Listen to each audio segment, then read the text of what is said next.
on creating a company coaching program manual. Coaching is definitely being utilized more than ever before. Companies see it as a tool of choice in their organizational development. And so we're very excited and honored to be a part of your company starting a coaching program and offering coaching within the organization. We have a quick 30 minutes today. So our goal is to give you some great content, some great ideas, and some great resources. Of course, I do have some little extra for you at the end, so hang out and find out about that. And diving into what we're going to cover today. We are going to talk about what to include in a coaching manual, give you some very specific examples for things in your coaching manual, talk about the resources, talk about having the support available, and then, of course, time for question and answer. Now, several of you did submit questions ahead of time. You wrote them in when you registered for today's webinar, and I do have those questions. I've got them in my notes here, and I'm ready to fit those in where it makes the most sense. I, of course, want to invite you to ask additional questions as we go. So if you want further clarification on something you did ask, or if other questions come up for you as we go through the information, please type them into your question panel. This is all about giving you as much information as we possibly can in a very fast 30-minute conversation. So what do you want to include in the manual? First off, overviews. You want to have forms in there. You want to have your policies in place, and then your ethics. So let's dive in. Overview. When we say overview, what do we mean? We mean an overview of coaching. What is it? We're talking about an overview of the roles. What's a coach? What's a client? What's a sponsor? And then overview of the process itself. As far as forms, we're going to want to see examples of these. All of this is coming. You want to include agreements for that coaching relationship, sample questionnaires that coaches have the opportunity to access and use, and for internal companies, very often a worksheet that lists, hey, this is the set of goals this person's working on, what their action steps are, and then having place for notes. Now, in terms of policies, things that you'll want to define specifically, coach qualifications. So for those who are a coach, what are those expectations? What it means being a coachee, the matching process within your program, ethics, the code of ethics that you're using, and we're going to talk about that. There's some nuances there. Having your agreement in there, your coaching process being defined, and then the continuation of the coaching relationship. So in setting up these things, several of you had questions when you registered that I'm going to address right now because they certainly make a lot of sense. The first question was, how do I start? I love that question. That's a great question. So here's what I'm going to share with you. I'm going to give you some information here. Obviously, it's a very limited time period. What I've got for you at the end of our call is going to help in terms of getting started. And then the other thing that we have available to you is on our blog, on the Center for Coaching Certification and the Center for Coaching Solutions, we're actually in the process of running a series of blog posts talking about setting up your coaching program and including lots of information. I think you'll love next week. There's a blog post that's going up that includes a worksheet. Hey, these are the tasks to get started. And it has you even planning in terms of your own time and budget. So definitely lots of information there. And, of course, we're more than happy to be a resource for you.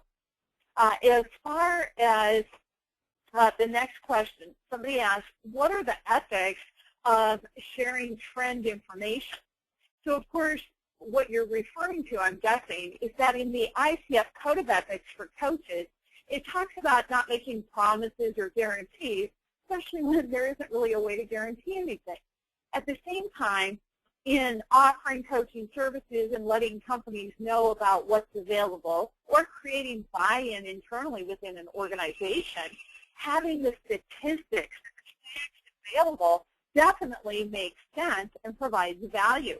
So do you share the research? Yes. You share, hey, this is where a study was done, here's what the findings are, etc. The key is you're not promising the same results, you're simply sharing the information that's out there. And then the other question, and I love this one as well, that was asked ahead of time was, do you have coaching for all employees or just the senior level employees? The American Management Association did a study on coaching within organizations, and their finding was best practices is to offer it to all employees. Now, they did go on to say that you want external coaches for your senior level management and internal coaching for your entry level through mid-level management. So it's in a coaching program, you typically have both external and internal coaches. The same study went on to say that in an internal coaching program, you do want external training for your coaches. So that study is also being cited in the blog series, and we're going to have a direct link so you can download it yourself. It's got some great information, definitely worth checking out. In the meantime, if you want, I'll give you my email at the end, and I'm happy to send you a direct link right away if you want it now instead of waiting for the blog next week. So, excellent. Let's see, a follow-up question on the one that was asked earlier. So you're asking, hey, if there's a study that talks about coaches or coachees and what's going on. Yes, it's sharing that study and sharing that research. And again, the key difference is, am I, as a coach, promising a specific result? No. I'm simply sharing research, creating awareness with that, and then asking them what they want to do with that information. So excellent questions, and thank you for those.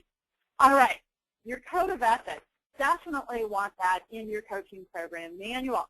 And I mentioned earlier there's a bit of a nuance here, so let's talk about that. Very specifically, the International Coach Federation has a code of ethics, and they provide that. But your company, chances are, also has a code of ethics. HR professionals have specific ethics that they follow. And there are some key differences in coaching ethics, company ethics, HR ethics. Most of it pertains to record keeping and confidentiality. So what happens is when you create an internal program for coaching services, you want to have an explanation in your program manual of how you're managing any differences in these ethics, because the level of confidentiality where records are kept is different. So ensuring that you're talking about that, making those decisions, and then putting that right in the program manual. So those are some basics of what you're including. I promised I was going to give you some examples. So I'm going to give you examples for your overview, your agreements, your questionnaires, and your goal worksheet. Let's dive into these examples. So first off, an overview of coaching. I'm going straight to the International Coach Federation Code of Ethics, and they have the definitions right there. I love this definition. Coaching is partnering with clients in a thought-provoking and creative process that inspires them to maximize their personal and professional potential. Great definition, and here's what's so key. Within an organization, there's often a misunderstanding between what a coach is, what a mentor is, what a manager or supervisor does, etc. And very specifically, a coach does not help, they ask. And so instead of providing the feedback, instead of telling somebody what to do or how to do it, a coach is there working with that individual so that they figure out what they're doing and how they're doing it. And that's really an exciting process, and one of the reasons the return on investment is so very, very high. Now, the rules themselves. These definitions, again, are right in the ICF Code of Ethics, and I think they provide fabulous insight for you as a coach and as a coach program administrator in terms of, gee, what does this mean? So a professional coach is committed to developing their competencies to the Code of Ethics. A client is the person being coached. And here is the essential nuance. A sponsor is who's paying for arranging for the coaching services. That means that whereas internally we think, okay, the company is the client, In a coaching relationship, it's actually the person being coached that is the client, and the company is what we call a sponsor. This changes back to that record keeping and confidentiality. It changes what's happening. So very important awareness of those different roles, and including those definitions right in your program manual absolutely makes sense. Now, we talked about an overview of the coaching process. I'll give you an example. Here's a visual of a coaching process from a training program doing an introductory session. This is a get to know you, hey, are we a good match in terms of coaching coachee? And then an opening session, gaining the big picture of the influencing factors, the various considerations, knowing what it is for that individual, working with them on how they focus on what it is they want, engage with that, and create that motivation for the follow-through over the long term. Very, very significant. Now, the ongoing process in coaching sessions, once you've got that relationship in place, is the individual coachee is prioritizing what it is they want to focus on, what they're going to accomplish. They're developing their strategies, creating their action plan, specifically what they're doing, and then you're checking in on progress and success. And this process is ongoing throughout the coaching relationship. Now, when is at a point where that coachee has gained what is possibly gained from that coaching relationship? It's time for them to move on. You're ensuring that you're setting them up for the long term. They've developed a lot of awareness in terms of their own thinking, processing, and strategizing. They've developed their own process as far as setting action steps, etc. So very, very significant that you're setting them up. How are you keeping that in place? And a positive close to that coaching relationship.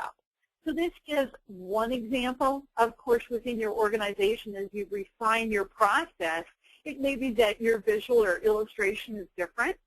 You're creating it specifically for what you're doing. Now, as far as agreements, I want to give you some examples. I'm going to show a few different clauses here. What I can share with you is we actually have different example agreements we use. The International Coach Federation puts one out. That is something that is available on the internet, so you'll see it.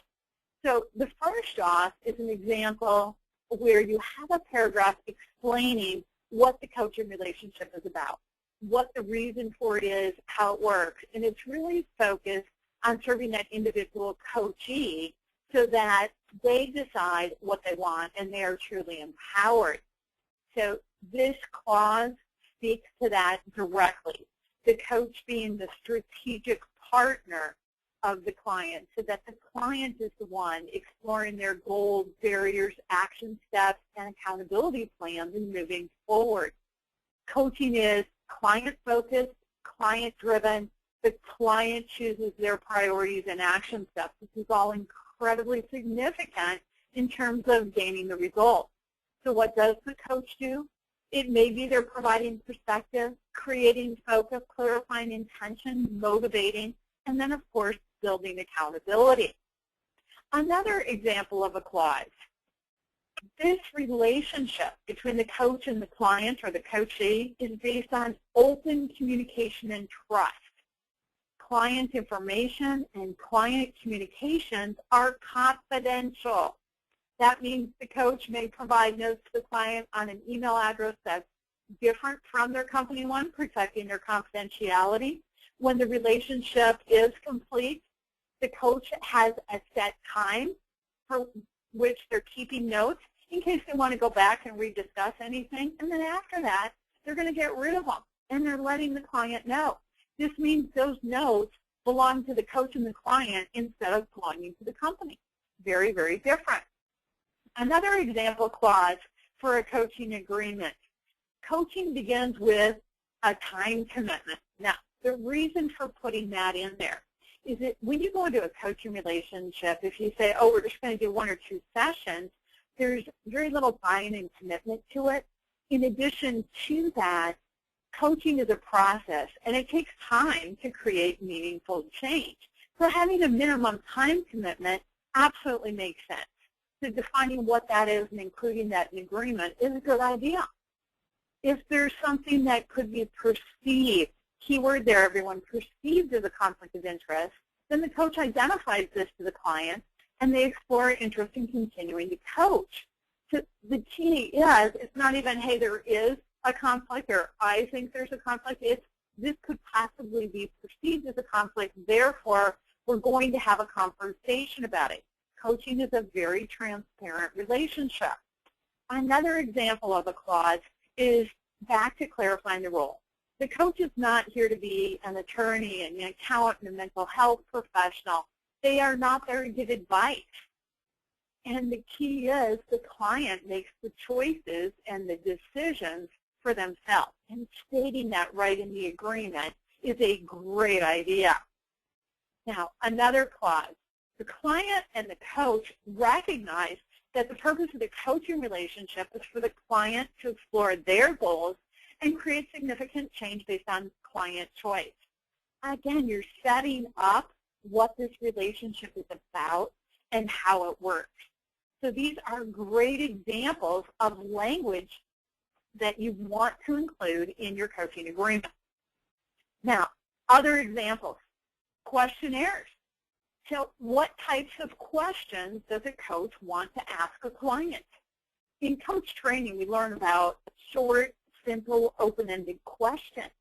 Here are examples. Asking the client how they're doing with their action steps, what they want to focus on during the coaching session, what their timeline is for achieving whatever goal it is they're setting, and exploring the meaning of that for them, the barriers to it, talking about their resources, and then going into what actions they're taking, when they're taking those.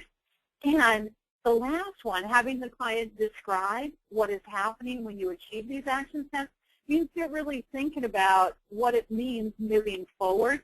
And this is phenomenal because it's that motivation, it's that buy-in. Hey, this goal is real, and I'm going to make them happen. So excellent. And a good question came up. I think this is in response to agreement examples that you had earlier. So you're saying directing them to resources for legal, mental health, etc., based on what's appropriate for that individual. Caveat I'll share with you is if I say to someone, oh, you need to go see a mental health professional, what we've found in the corporate space is that somebody says, well, that means you just diagnosed me and you gave me advice, and you're doing that without a license. So it becomes a challenge. The language that we use, one of the things we talk about in the training we do, is instead of saying you need to go see this or go see this professional, say, I'm hearing something that is outside the scope of what I do as a coach. And then you have an option. What are your options for finding the appropriate resources? What resources do you think make sense? Ask them those questions and explore it. And potentially you're saying, one thing that I do is keep a list of resources. Are you interested in me sharing my list? And if you're going to share a list, making sure there are multiple options for each on there. Very, very important. Okay, so these are examples for your questionnaire. Another one is having a worksheet that the coach and the coachee or client fill out together. So they say, okay, here's what the goal is. Here are the action steps, the time for achieving that step. And then the coachee or the client gets the opportunity to fill in, hey, here's how I think it's going. Now, what happens in a coaching relationship is this.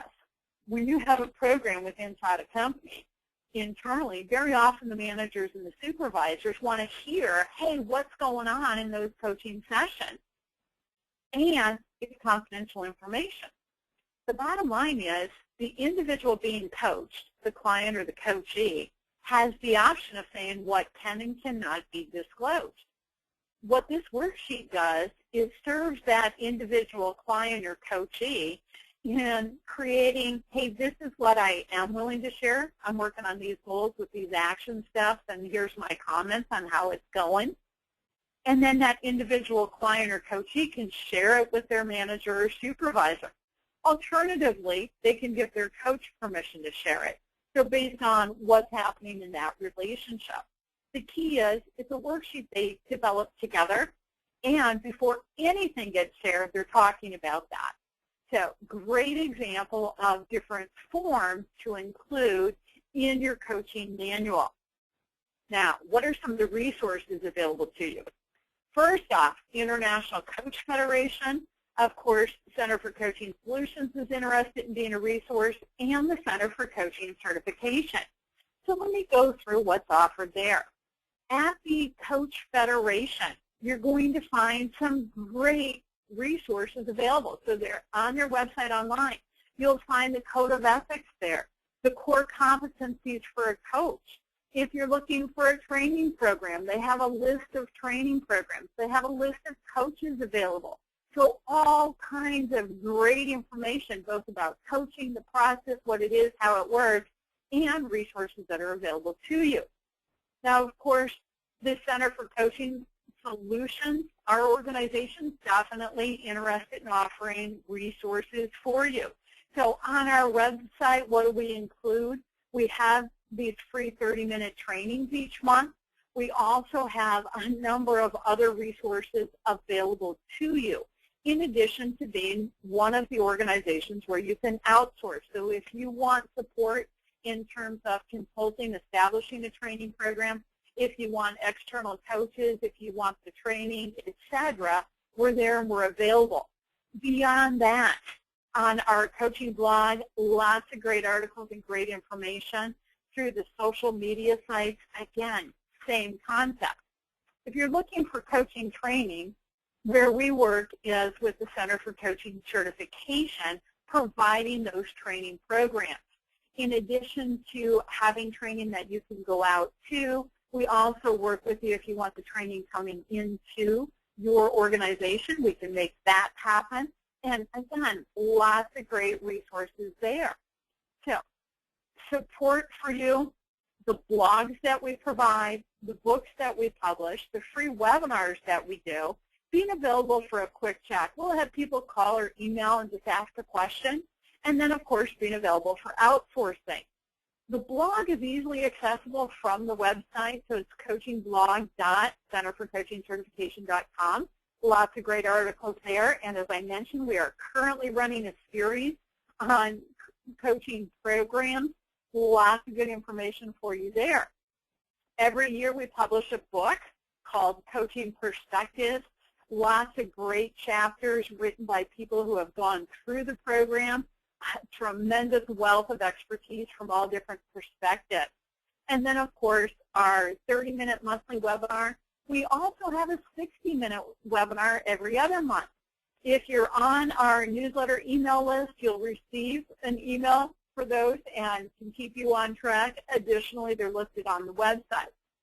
As far as the quick check, I mentioned, if you want to call, if you want to email, chances are many of you have specific questions. So I'm giving you a quick snapshot, generic, big picture information, and you're wondering, okay, how does that apply to me in my situation, what I've got going on? And that's where we're available to you. So whether you want to call or whether you want to email, we can do that. Additional services. As for outsourcing, we provide consulting services. What does that mean to you? When you're starting a coaching program and you're unsure, hey, what do I want to do? How do I want to do it? For example, one of the questions that came in ahead of time is there a template for a coaching program manual available that we can use? And in the searching I did, I'm not seeing anyone offering it generically. Is that something we can support on an outsourcing basis? Of course, absolutely. So that's available to you, whether it's working with your administrator on setting up the program, creating the manual, whatever it is you want. In coaching, very specifically, through the Center for Coaching Certification, we now have 500 or 600 certified coaches. And when you are looking for a coach, we ask you, what specifically are you looking for? What level of expertise? What qualifications do you want? What areas of knowledge are important? And we match you with coaches based on what's ideal for your scenario, what's going to make the most sense. And then, of course, the training. Whether it's one or two people getting training, we also offer the option of training you to be a trainer of coaching, so where you have a large organization, many people you want to provide training for, that is available to you. Now, I mentioned early on that I was going to give you something at the end, and here's what I'm going to do. I absolutely want to make sure you are getting your questions answered, that we're providing the information you're looking for. So I'm going to give you a free consultation. Here's the way I do it to make it super easy for you. If you call or email, and in just a minute I'll give you my phone number and my email address. If you call or email within the next 24 hours, I will send you a link directly to my calendar. You can click on that link, go into my calendar, select a time that works for you, and you will have a free 30-minute consultation based on what works with your schedule. And how you use that, totally up to you. Whatever you want out of that 30 minutes, that's what it's there for. Beyond that, what else is for you? Well, you're choosing your resources. What is it that you're looking for? Examples of the different forms, the questionnaires, where are you finding those? How are you accessing that? What are you doing as far as creating your program manual, what resources you want there? And then, of course, the focus is on achieving the results.